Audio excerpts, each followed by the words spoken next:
Bonsoir, cher auditeur. À la question de savoir, d'habitude, si on donne les options, il faut toujours prévoir autre pour pouvoir permettre à la personne, si une option nous échappe, de mentionner. Alors, nous allons rapidement, nous sommes sur notre page. Il s'agit d'un projet déjà mentionné, projet formation. Pour ajouter ma toute première question, je clique sur plus comme d'habitude.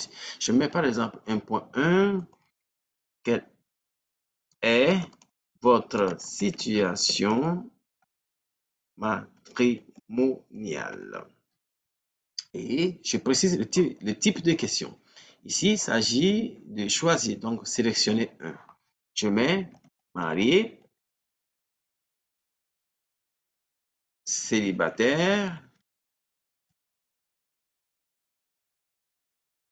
et comme troisième option, je mets autre.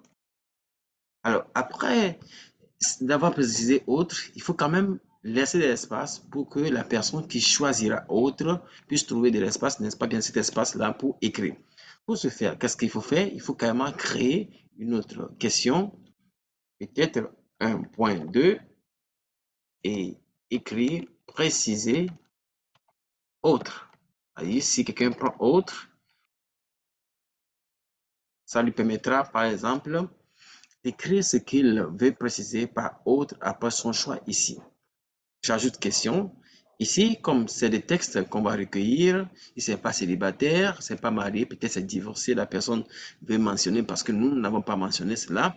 On clique sur texte et regardez, préciser autre. Cette fois-ci, on va paramétrer à partir de cette roue édentée.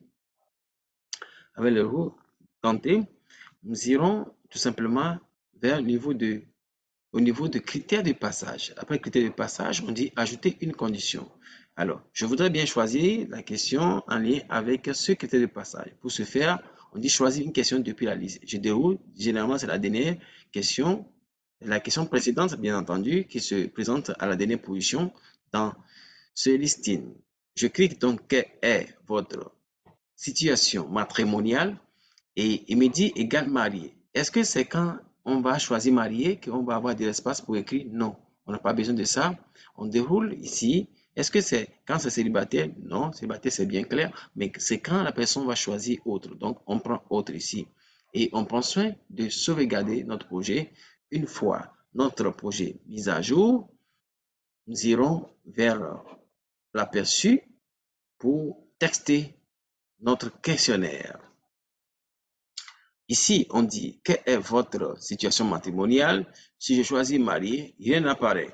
Si je choisis célibataire, rien n'apparaît. Maintenant, si je choisis autre, top, on me dit préciser autre. Ça me permettra peut-être d'écrire ce que je veux ici. Si ils ou elles sont divorcés, paf, ils écrivent ça et puis ils valident. Ce sera tout pour notre astuce du jour. Merci toujours de poser des questions en direct. Vous aurez des réponses à chaud.